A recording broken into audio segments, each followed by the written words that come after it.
ಮುಖ್ಯಮಂತ್ರಿ ಸಿದ್ದರಾಮಯ್ಯ ಭಾಗವಹಿಸಿದ ಕಾರ್ಯಕ್ರಮದಲ್ಲಿ ನೂಕುನುಗ್ಗಲು ಉಂಟಾಗಿ 11ಕ್ಕೂ ಹೆಚ್ಚು ಜನರು ಅಸ್ವಸ್ಥಗೊಂಡಿರುವ ಘಟನೆ ದಕ್ಷಿಣ ಕನ್ನಡ ಜಿಲ್ಲೆಯ ಪುತ್ತೂರು ತಾಲೂಕು ಕ್ರೀಡಾಂಗಣದಲ್ಲಿ ನಡೆದಿದೆ. ಪುತ್ತೂರು ಶಾಸಕ ಅಶೋಕ್ ರೈ ನೇತೃತ್ವದಲ್ಲಿ ನಡೆದ ಅಶೋಕ ಜನಮನ ಕಾರ್ಯಕ್ರಮದಲ್ಲಿ ಸಿಎಂ ಸಿದ್ದರಾಮಯ್ಯ ಭಾಗವಹಿಸಿದ್ದು, ಈ ವೇಳೆ ನೂಕುನುಗ್ಗಲು ಸಂಭವಿಸಿದೆ. ಪರಿಣಾಮ ಘಟನೆಯಲ್ಲಿ ಮಹಿಳೆಯರು ಹಾಗೂ ಮಕ್ಕಳು ಅಸ್ವಸ್ಥಗೊಂಡಿದ್ದಾರೆ. ಕೂಡಲೇ ಅಸ್ವಸ್ಥರನ್ನ ತಾಲೂಕು ಆಸ್ಪತ್ರೆಗೆ ದಾಖಲಿಸಿ ಚಿಕಿತ್ಸೆ ಕೊಡಿಸಲಾಗುತ್ತಿದೆ.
ಎಲ್ಲರಿಗೆ ಪೆಟ್ಟು ಕೆಲವರಿಗೆ ಇನ್ನೂ ದಮ್ಮು ಕಟ್ಟಿದೆ, ಕೂಡ ಅಡ್ಮಿಟ್ ಆಗ್ತದೆ.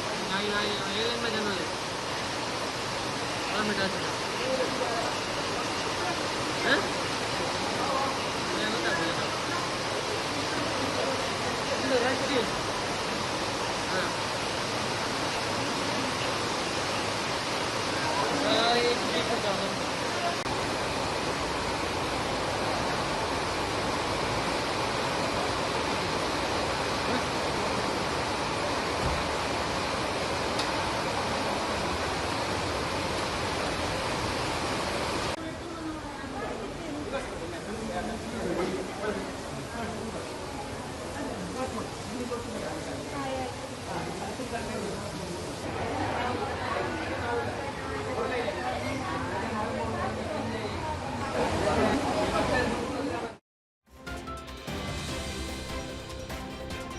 ವಾಲ್ಮೀಕಿ ಸಮುದಾಯದ ವಿರುದ್ಧ ಅಶ್ಲೀಲ ಪದ ಬಳಕೆ ಮಾಡಿದ್ದ ಮಾಜಿ ಸಂಸದ ರಮೇಶ್ ಕತ್ತಿ ವಿರುದ್ಧ ಎಫ್ಐಆರ್ ದಾಖಲಿಸಲಾಗಿದೆ. ಸುರ್ಪುರ್ ಪೊಲೀಸ್ ಠಾಣೆಯಲ್ಲಿ ರಮೇಶ್ ಕತ್ತಿ ವಿರುದ್ಧ ಅಟ್ರಾಸಿಟಿ ಕೇಸ್ ದಾಖಲಾಗಿದೆ.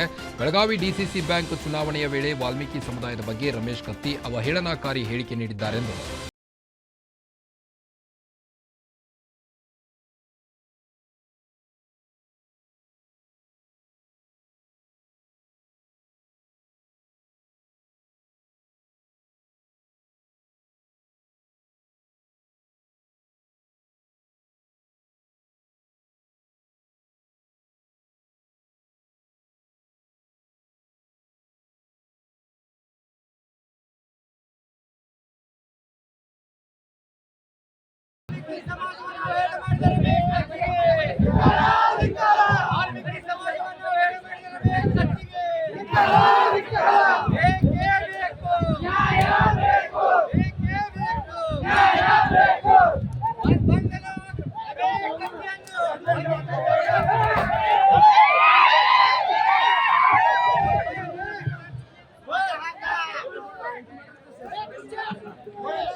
ರಾಜ್ಯದಲ್ಲಿ ನಡೆಯುತ್ತಿರೋ ಜಾತಿ ಸಮೀಕ್ಷೆ ವಿಚಾರವಾಗಿ ಶಿವಮೊಗ್ಗದಲ್ಲಿ ಸಚಿವ ಮಧು ಬಂಗಾರಪ್ಪ ಪ್ರತಿಕ್ರಿಯಿಸಿದ್ದು, ಈಗಾಗಲೇ ಸಮೀಕ್ಷೆ 91.21% ಮುಗಿದಿದೆ ಎಂದು ಮಾಹಿತಿ ನೀಡಿದ್ದಾರೆ.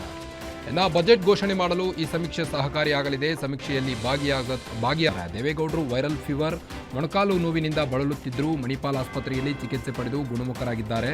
ಕುಮಾರಣ್ಣ ಆರೋಗ್ಯದಲ್ಲಿ ಯಾವುದೇ ತೊಂದರೆ ಇಲ್ಲ, ಕಾರ್ಯಕರ್ತರು ಆತಂಕ ಪಡುವ ಅವಶ್ಯಕತೆ ಇಲ್ಲ. 2028ಕ್ಕೆ ಮತ್ತೆ ಕುಮಾರಸ್ವಾಮಿ ಸಿಎಂ ಆಗ್ತಾರೆ ಎಂದು ಚಿಕ್ಕಬಳ್ಳಾಪುರದ ಶಿಡ್ಲಘಟ್ಟದಲ್ಲಿ ಶಾಸಕ ರವಿಕುಮಾರ್ ಹೇಳಿದ್ದಾರೆ.